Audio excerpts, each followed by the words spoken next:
The coffee had gone cold an hour ago, but Commander Jack Hayes didn't notice. He stared at the communication panel like it might suddenly come back to life if he watched it long enough.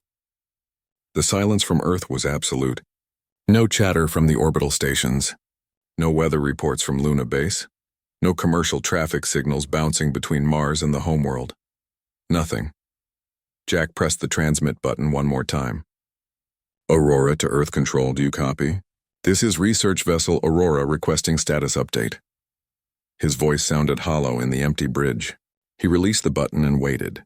Static filled his ears, the same white noise that had been there for the past 6 hours. Still nothing? Lisa Morton walked onto the bridge carrying 2 fresh cups of coffee. She was the ship's pilot, a woman in her early 30s with short brown hair and tired eyes. The past few days had aged all of them. Jack shook his head and took the coffee she offered.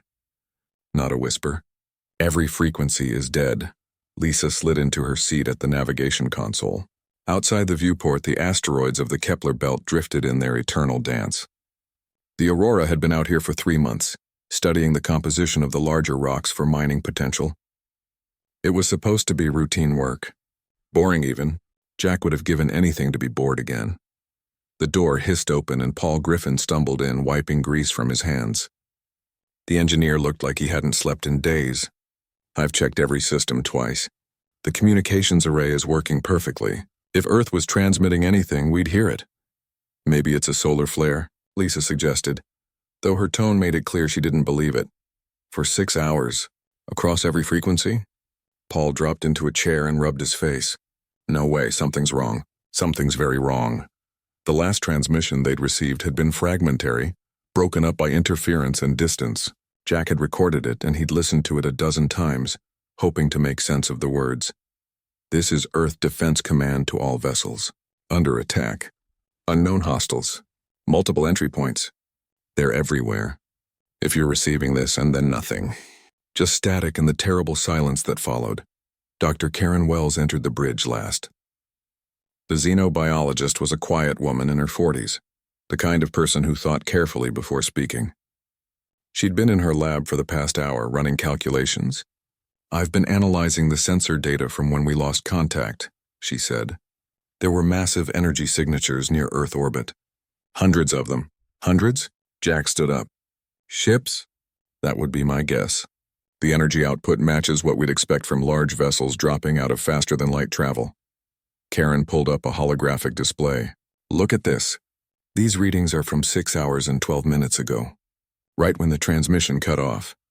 The display showed Earth as a small blue dot surrounded by red markers.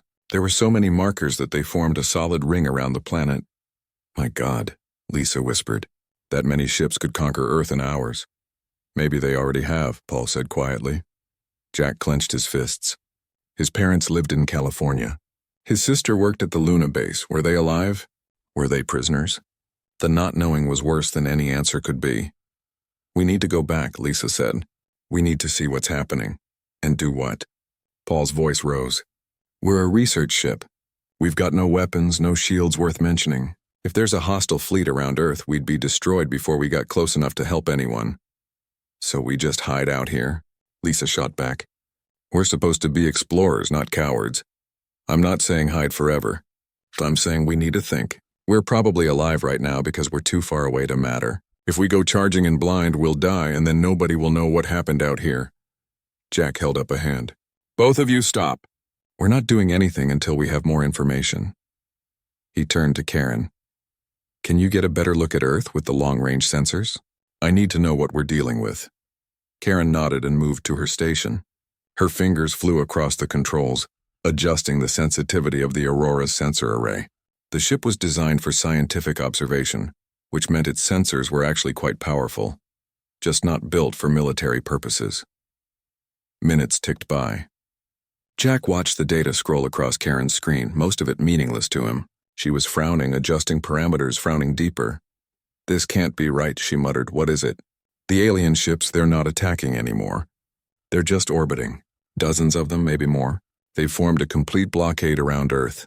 Nothing's getting in or out. She looked up at Jack. And I'm detecting similar patterns around Mars and the Luna settlements.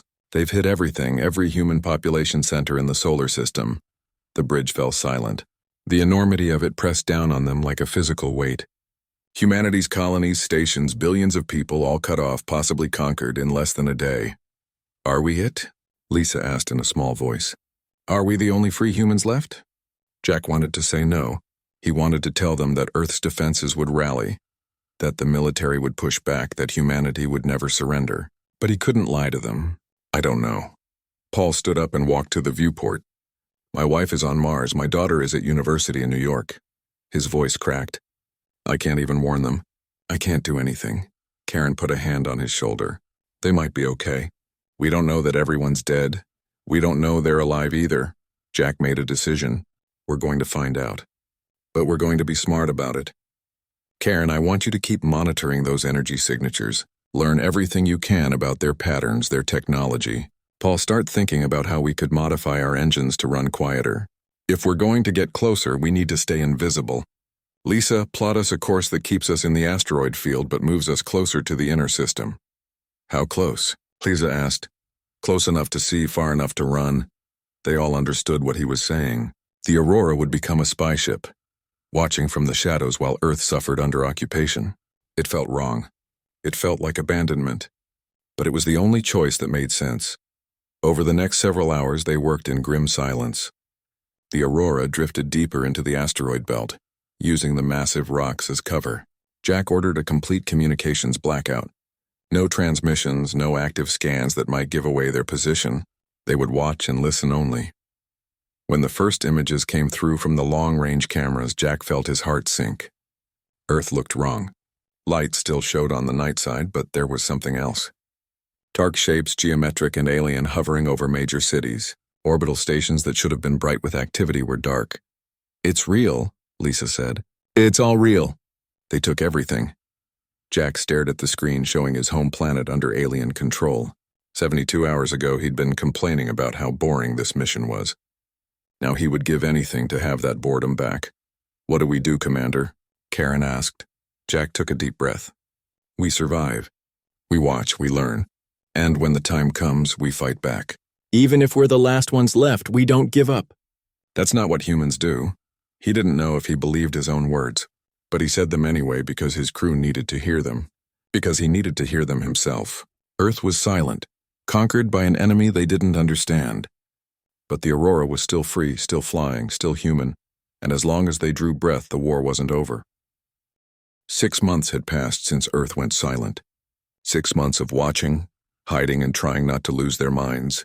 The Aurora drifted through the asteroid belt like a ghost ship, its systems running on minimal power to avoid detection. Jack Hayes had grown a beard in that time, not out of choice but because shaving seemed pointless when every day might be their last. The routine had become almost normal. They watched the alien ships through long-range sensors. They listened to the electromagnetic spectrum, hoping for any sign of human resistance. They rationed their food and recycled their water and tried not to think about the fact that they might spend the rest of their lives running and hiding. Jack called them the Vantreks. He'd picked up the name from a fragment of alien communication that Paul had managed to intercept and translate. The Vantreks Collective, a hive mind species that moved through the galaxy like locusts, consuming world after world. Earth had been just another conquest for them. Commander, you need to see this. Paul's voice crackled over the intercom, pulling Jack from his thoughts. He was in his quarters, such as they were. A small room with a bunk, a desk, and pictures of Earth taped to the wall. Reminders of what they'd lost. Jack made his way to the bridge. Paul was hunched over his console, headphones pressed to his ears. His station had become a mess of jury-rigged equipment over the past months, all of it designed to intercept and decode alien transmissions.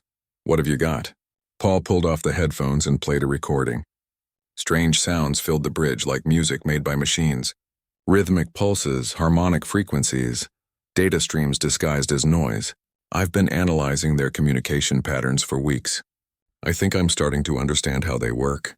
It's not like our radio. It's more like a distributed network. Every ship talks to every other ship constantly. Karen entered the bridge holding a tablet. Paul showed me his findings. It's fascinating, really. The Vantreks don't seem to have individual thoughts like we do. They share information instantly across their entire fleet, one mind spread across thousands of bodies. That's terrifying. Lisa said from the pilot seat. It's also a weakness, Karen continued. Any system that connected is vulnerable to disruption. If we could interrupt their communication even briefly, their coordination would fall apart. Jack leaned against his chair. That's a big if. We'd need to get close enough to their network to inject some kind of interference, and we have no idea how to do that without getting blown out of space. Actually, Paul said, I might have figured out how to tap into their system. I've been passively monitoring their signals. I think I can modify our communications array to not just listen, but to send data into their network. Send what data? That's where Karen comes in. Karen pulled up files on her tablet. I've been working on a computer virus.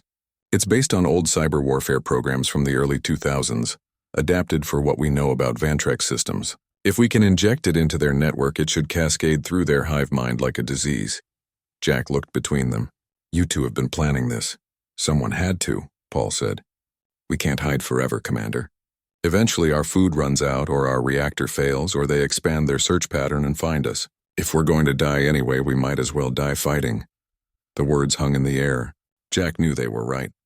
He'd been avoiding this conversation for months because once they decided to fight, there was no going back. But hiding wasn't living. It was just dying slowly. How close would we need to get? Very close, Paul admitted. We'd need to physically connect to one of their ships or their central hub. There's no way to transmit the virus wirelessly without them detecting it immediately. So it's a suicide mission. Most likely, yes. Lisa spoke up from her station. I've been doing reconnaissance runs in the shuttle.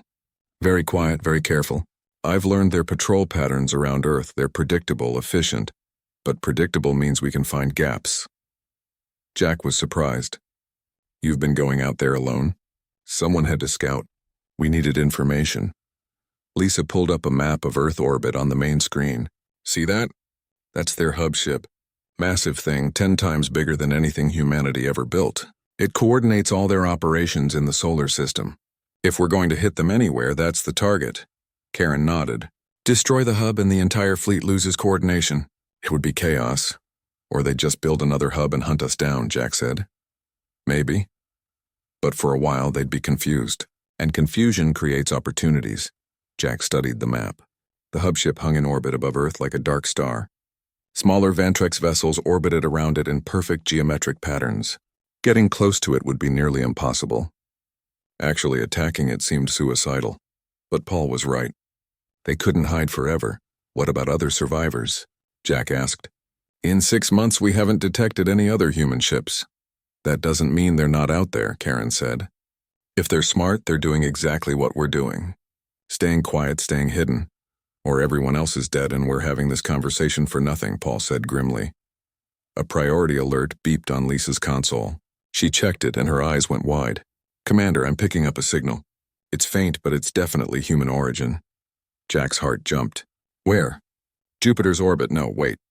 Inside Jupiter's orbit, someone's hiding in the radiation belt around Europa. Paul was already triangulating the signal. It's encrypted. Old military code. Whoever they are, they know what they're doing. Can we respond without giving away our position? I can send a tight beam transmission. Narrow focus, low power. The Vantrex would need to be looking right at us to detect it. Jack made the decision. Do it. Tell them we're here. Tell them we're human. Use authentication codes from before the invasion. Paul worked quickly, his fingers flying over the controls. He sent the message and they waited. Seconds felt like hours. Then a response came through, text only, brief. Aurora, this is Meridian. Captain Helen Price commanding. Good to know we're not alone. The relief Jack felt was overwhelming. They weren't the last humans after all. There were others. At least one other ship, one other crew that had survived. Over the next hour, they established secure communication with the Meridian. Helen Price's voice was rough but steady when they finally made audio contact. We're a civilian freighter, she explained. Got caught near Jupiter when everything went to hell.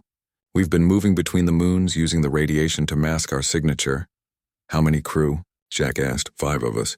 Not much, but we're alive. Been watching the Vantrex same as you, I'd guess. Learning their patterns. We're planning something, Jack said. Something dangerous. I'm listening. Jack explained their plan. The virus, the hub ship. The desperate gamble to strike back at an enemy that had conquered humanity in less than a week. Helen listened without interrupting. When he finished, there was silence on the line.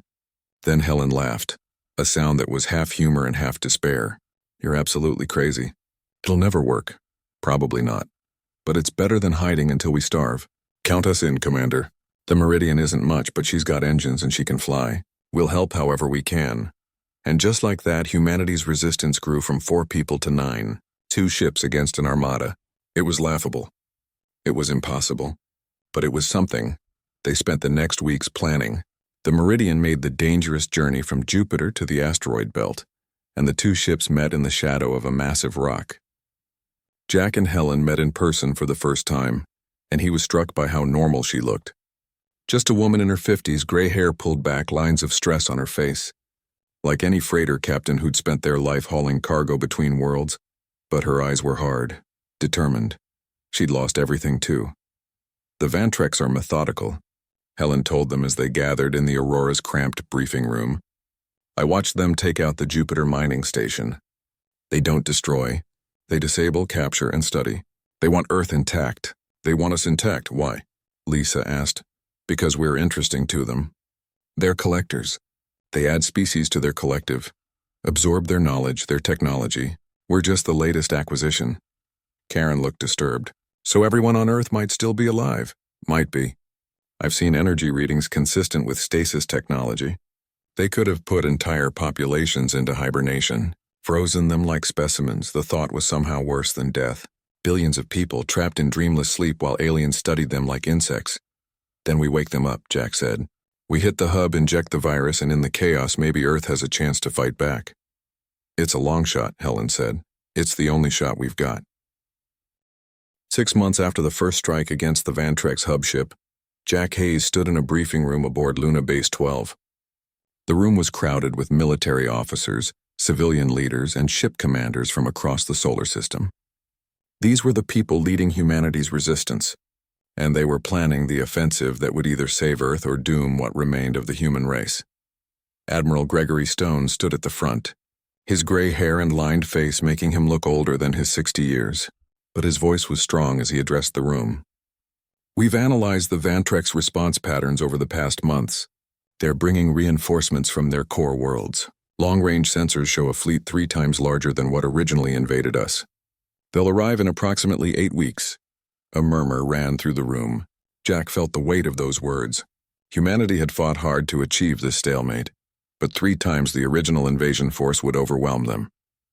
We can't win a straight fight, Stone continued. We don't have the ships or the firepower. But Commander Hayes proved that we don't need to fight fair. We need to fight smart. All eyes turned to Jack. He stood and moved to the display, pulling up the tactical information he and his crew had prepared. The Vantreks' hive mind is both their greatest strength and their critical weakness.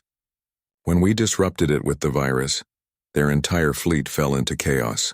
But they've adapted since then. They've installed redundancies, backup systems, firewalls. The same virus won't work twice, so what do you propose? Asked Colonel Susan Wright, commander of Mars Defense. We don't use the same virus. We use a better one. Dr. Wells and our engineering teams have been studying captured Vantreks technology. We've learned how their hive mind actually functions. It's not just communication. It's a shared consciousness. Every Vantreks ship, every drone, every soldier is part of one massive networked brain. Karen stood up to continue the explanation. What we're proposing is more aggressive than before. We don't just disrupt their communication. We attack their consciousness itself. We inject code that creates feedback loops, false data, contradictory commands. We essentially give their hive mind a nervous breakdown. That sounds extremely dangerous, someone said from the back. What if it doesn't work? Then we die fighting, Jack said simply. Same as we would if we do nothing. But if it does work, we don't just buy ourselves time, we win. The Vantreks fleet becomes disabled, possibly permanently. We can destroy their ships, take Earth back, and prepare for the next wave. Admiral Stone nodded. The plan has risks, but it's our best option. The question is delivery. How do we get this improved virus into their hub ship? They've increased security since our last attack. Helen Price spoke up from her seat. She'd been promoted to captain of a small fleet of salvaged ships. We use the same tactic as before. Distraction and infiltration. But this time we do it bigger. We hit them with everything we have. Every ship, Every defense platform, every weapon in the solar system. We make them think we're attempting a full assault while a small team slips through to plant the virus. You're talking about thousands of casualties, Colonel Wright said. We're talking about survival, Helen shot back. The Vantrex don't take prisoners. They don't negotiate. When their reinforcements arrive, they'll finish what they started. This is our only chance. The debate continued for hours. Plans were made, resources allocated, and attack vectors calculated. When the meeting finally ended, Jack found himself exhausted. He made his way to the observation deck, needing to see Earth with his own eyes. Lisa found him there, staring at the blue and white planet hanging in the darkness. Can't sleep either? Too much to think about. She stood beside him. Do you think we can actually pull this off? Be honest, Jack was quiet for a moment. I think we have a chance. A real one. 6 months ago, we were 4 people in a research ship with no hope. Now we're an organized resistance with ships, weapons, and the will to fight. If we can stay united, stay focused, we might just survive this, and if we can't, then at least Earth won't die in silence. The galaxy will know we fought. That has to count for something. The days that followed were filled with preparation. Ships were armed, crews were trained, and supplies were stockpiled.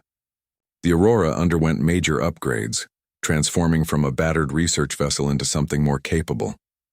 Paul supervised the installation of improved weapons and shields, working himself to exhaustion each day.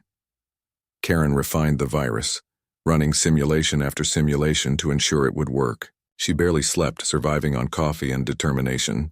When Jack tried to make her rest, she simply said, "I'll rest when Earth is free." All across the solar system, humanity prepared for the battle that would decide everything. On Mars, defense platforms were repositioned. On Earth, resistance cells coordinated their attacks, ready to strike when the signal came. Ships gathered from every corner of human space, a ragtag fleet that represented the species' last hope. 3 days before the offensive was scheduled to begin, Jack received an unexpected message. It came from Earth, from New York specifically, sent through encrypted channels. Commander Hayes, this is Lieutenant Frank Cooper, New York Resistance. My sister Lisa is on your crew. She doesn't know I survived. Can you tell her I'm alive? Tell her I'm fighting. Tell her I'm proud. Jack felt his throat tighten. He found Lisa in the Aurora's small gym, working through combat drills. When he told her, she broke down crying, years of grief and relief pouring out all at once. Jack held her while she sobbed, and he thought about all the families torn apart by this war.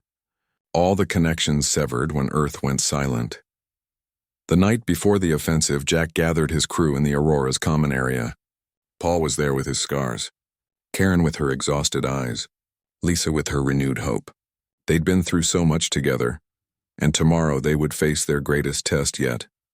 I want you all to know, Jack began, that serving with you has been the greatest honor of my life. When this started, we were just a research crew.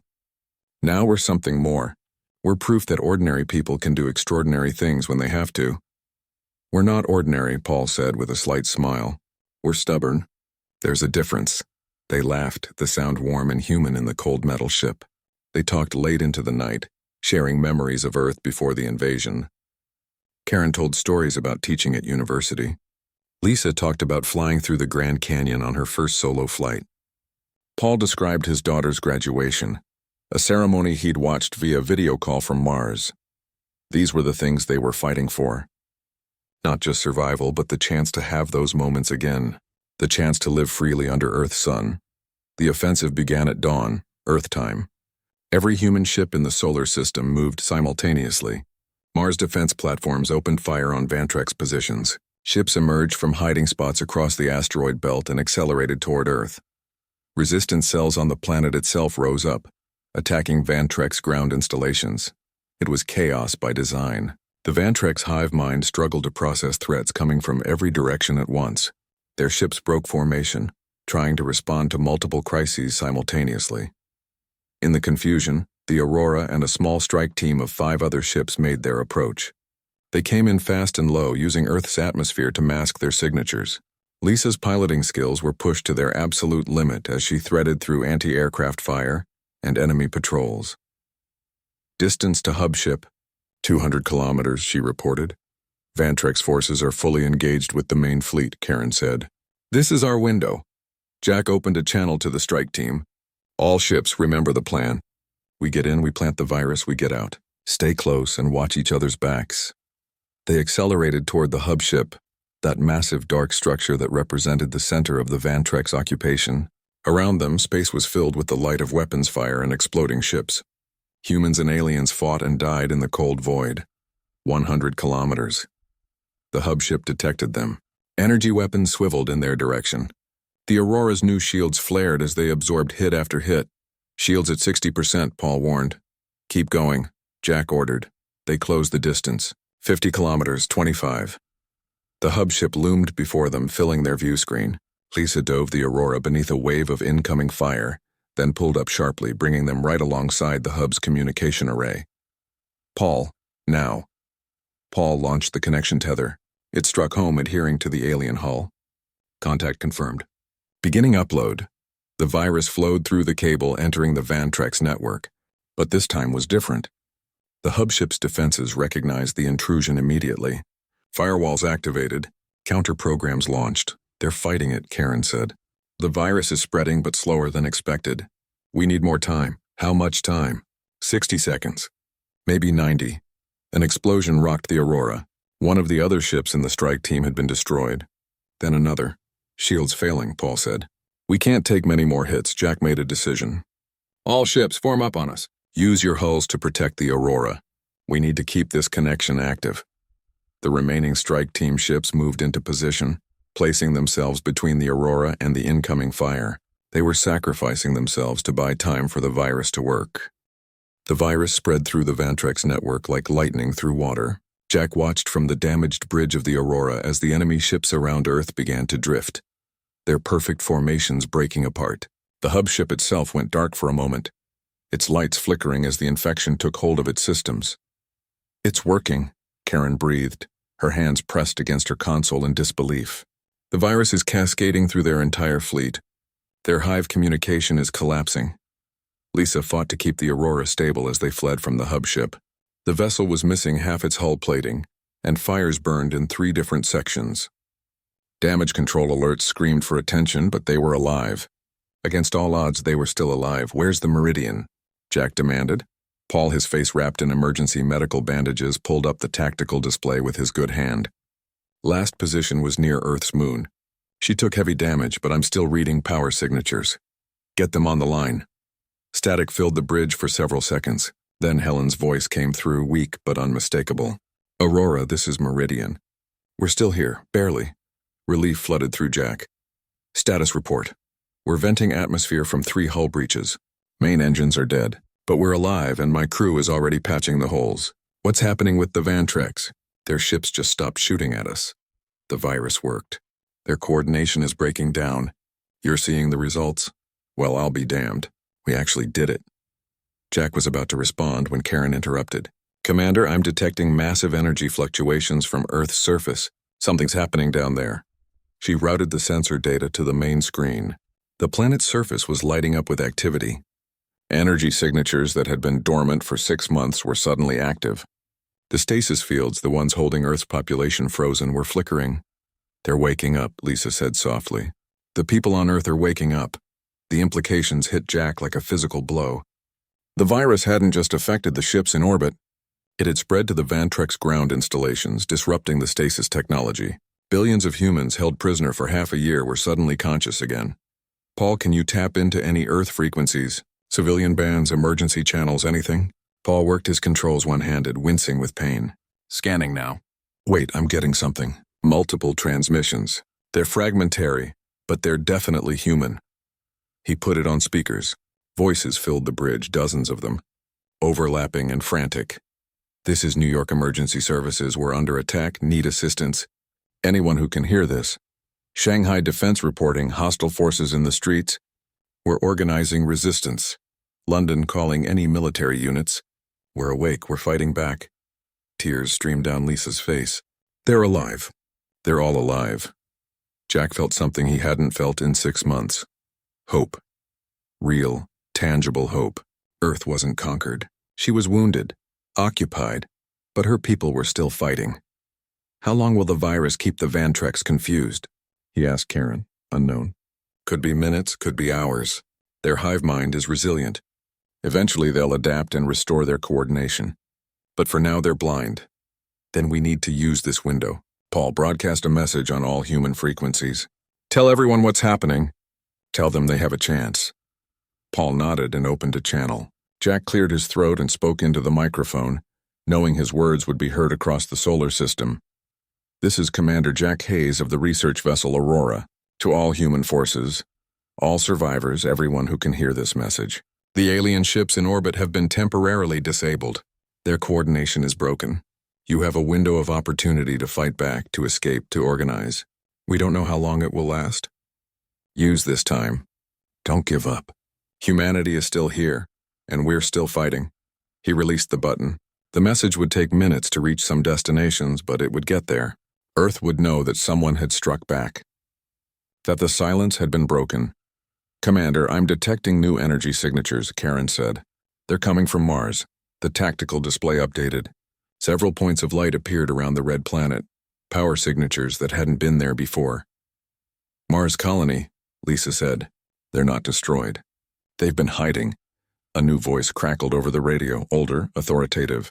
This is Mars Defense Platform 17. We read you, Aurora. We've been dark for 6 months waiting for an opportunity. Looks like you just gave us one. Jack felt his chest tighten. How many of you are there?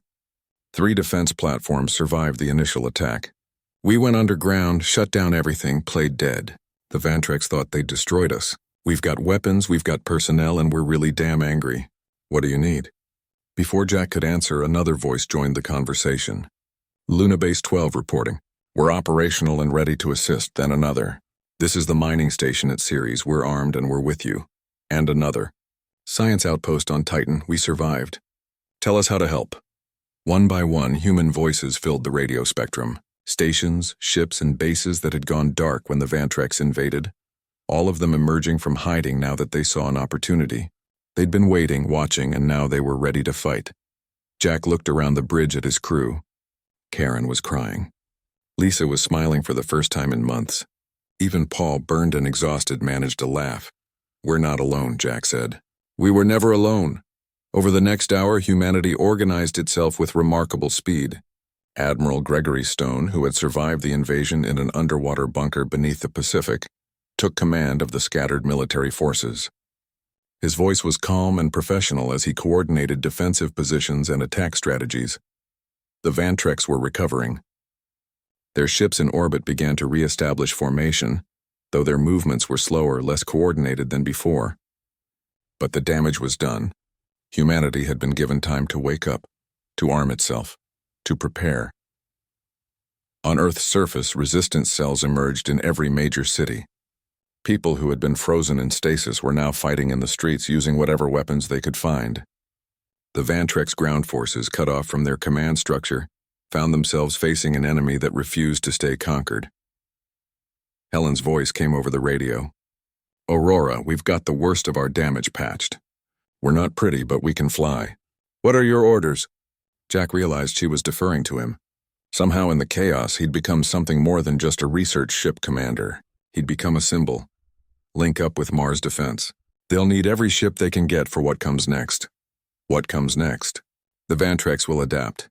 They'll restore their hive mind, and when they do, they'll come for us with everything they've got. We need to be ready.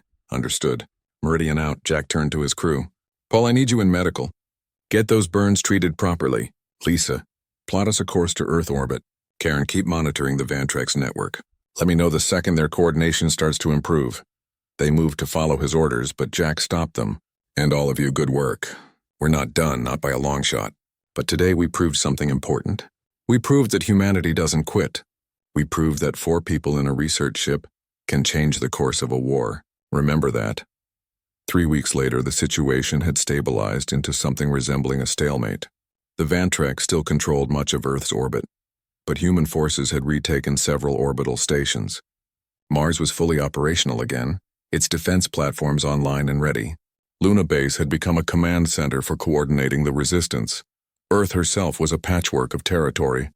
The Vantrex held some regions, humans held others, and both sides fought daily for control of the spaces between. It wasn't victory, but it was survival. It was resistance. The Aurora had been repaired, though she bore scars from the battle. Jack stood on the bridge, watching Earth turn below them. The planet was wounded but alive. Her light still shone in the darkness. Lisa joined him at the viewport. "They're saying we started something, that our attack inspired the whole solar system to fight back. We just did what had to be done. Still, people are calling us heroes." Jack shook his head. "We're not heroes. We're just people who refuse to accept the end. There's a difference." A priority message came through. Admiral Stone's face appeared on the main screen. "Commander Hayes, I need you for a briefing. We're planning a major offensive against the Vantrex hub ship. Given your experience with the target, your input would be valuable." "On my way, Admiral." Jack turned to his crew. "Looks like we're not done fighting yet." Paul, still bandaged but back at his station, grinned. "Good. I've got some new modifications to the weapon systems I've been wanting to test." Karen pulled up star charts. "If we're going after the hub again, I have some ideas about how to make the virus more effective." Lisa cracked her knuckles. "Just point me at the target, Commander." Jack felt a surge of pride. His crew had been through hell and come out stronger. They'd lost everything and found the will to keep fighting. They were the best of humanity, and he was honored to serve with them. The radio crackled with traffic. Human voices coordinating, planning, refusing to give up. Earth was no longer silent. She was loud with defiance, bright with resistance. The war wasn't over. The Vantrex would bring... The Aurora had never been meant for combat. She was a research vessel, built for studying asteroids and taking rock samples, not for fighting wars. But over the next 3 weeks, Paul Griffin and his counterpart on the Meridian turned her into something new. Something dangerous. Jack watched from the cargo bay as Paul and 2 engineers from Helen's crew wrestled a repurposed mining laser into position. The laser was designed to cut through solid rock. Paul had recalibrated it to cut through ship hulls instead. "Will it work?" Jack asked. Paul wiped sweat from his forehead. "In theory, yes. In practice, we'll find out when we're close enough to the hub to fire it. Assuming we survive that long. Optimistic as always. Someone has to be the realist around here." Paul secured the last bolt and stepped back to admire his work. "There, one improvised weapon system. It'll fire maybe 3 times before the power drain shuts down half our systems, but 3 shots is better than none." Jack clapped him on the shoulder. "Good work. How's the virus coming?" "Karen says it's ready. She's been testing it on simulations of the Vantrex network. The virus should spread through their hive mind in minutes once we inject it. Of course, we won't know if it actually works until we try." "And if it doesn't work?" Paul gave him a grim smile. "Then we'll have a few seconds to regret our life choices before they vaporize us." Jack left the cargo bay and made his way to the bridge. Lisa was at her station, running flight simulations on the computer. She'd been practicing the attack run for days, trying to find the perfect approach vector that would get them close to the hub ship without being detected too early. "How's it looking?" Lisa shook her head. "Every simulation ends the same way.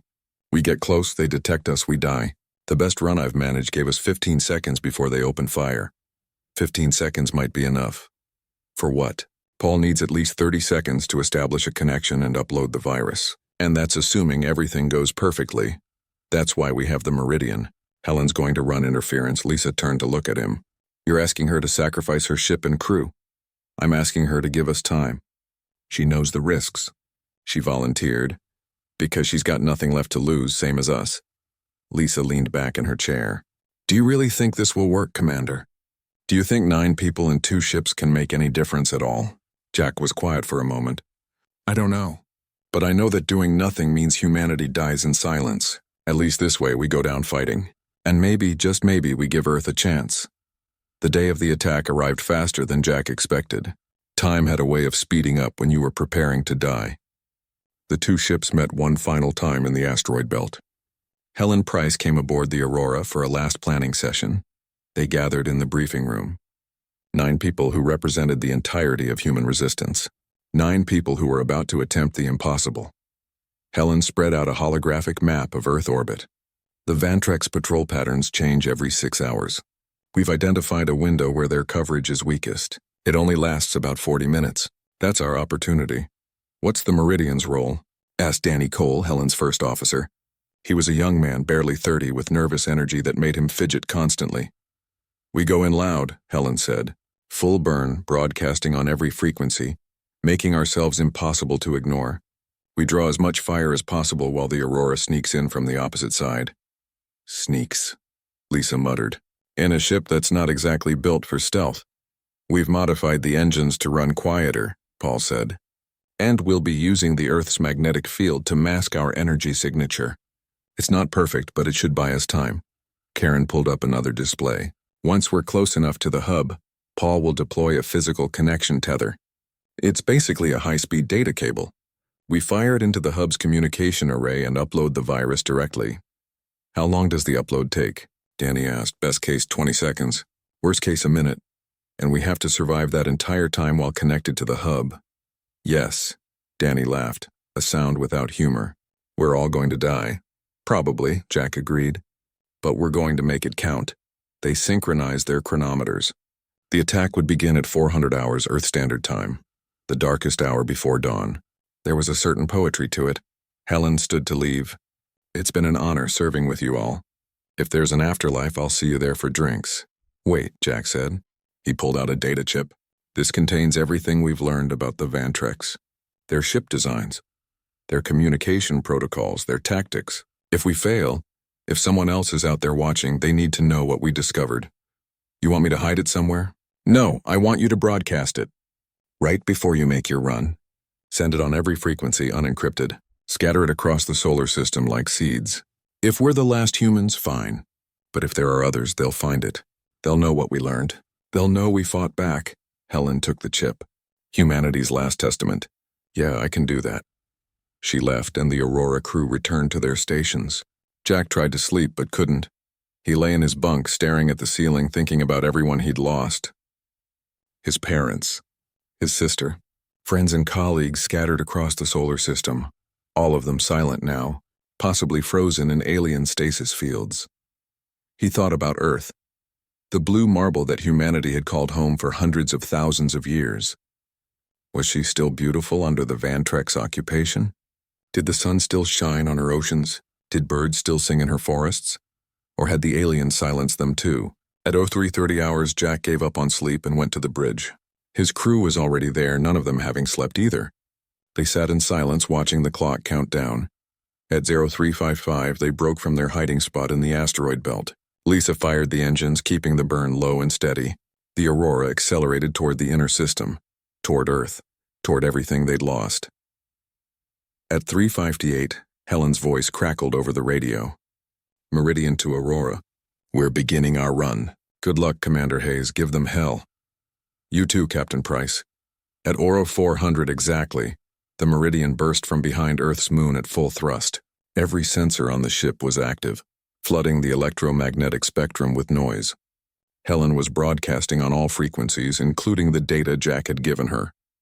Humanity's accumulated knowledge about the Vantrex scattered like a message in a bottle across the void. The response was immediate. Vantrex ships broke from their orbital patterns and converged on the Meridian like sharks drawn to blood. Energy weapons lit up space, and the freighter's shields flared bright as they absorbed hit after hit. They're taking fire, Lisa said, her voice tight. Stay focused on our approach, Jack ordered. We can't help them by dying too. The Aurora came in from the opposite side of Earth, using the planet itself as cover. Lisa's hands danced across the controls, making minute adjustments to their trajectory. Every asteroid they passed, every stray piece of orbital debris became cover to hide behind. 3 minutes into the run, Paul spoke up. The virus is ready to deploy. Just get me close enough. Working on it, Lisa said through gritted teeth. The Meridian was still fighting. Jack could see it on the sensors. A bright point of light surrounded by enemy vessels. Helen was giving them everything she had, every second bought with courage and defiance. 5 minutes in, the Aurora cleared Earth's shadow. The hub ship loomed before them, a massive construct of dark metal and incomprehensible alien design. It was beautiful in a terrible way, like a cathedral built by a species that worshipped efficiency. Distance, 400 kilometers and closing, Lisa reported. They haven't seen us yet, Karen said. All their attention is on the Meridian. 300 kilometers. Jack's hands gripped the armrests of his chair. This was it. The moment that would determine whether humanity died in silence or went down fighting. 200 kilometers. Commander, we're entering their defensive perimeter. Alarms started blaring. They'd been detected. They're locking weapons on us, Karen said. Multiple contacts turning toward our position. Keep going, Jack ordered. Paul, are we close enough? Almost. Need another 30 seconds. Lisa, evasive maneuvers. Buy us that time. Lisa's fingers flew across the controls. The Aurora twisted and dove, dodging the first wave of energy fire by meters. The ship groaned under the stress of the violent maneuvers. 20 seconds. Another blast struck their port side. The lights flickered. Paul's console exploded in a shower of sparks and he screamed, thrown backward by the blast. Paul! Karen was there immediately, pulling him away from the flames. I'm okay. Paul gasped, his face burned. The connection. Someone has to finish the connection. Jack was already moving. He slid into Paul's damaged station and stared at the controls. Half of them were dead, melted by the explosion, but the connection tether controls were still active. Talk me through it, Paul. Green button. Fires the tether. Wait for positive contact confirmation. Then red button to start upload. Jack's finger hovered over the green button. Lisa, hold us steady. Trying, another impact rocked the ship. Jack slammed the green button. The tether fired from the Aurora's hull, a thin cable that crossed the distance to the hub ship in seconds. It struck the alien vessel's communication array and attached. Contact confirmed, Karen shouted. Jack hit the red button. Virus uploading now.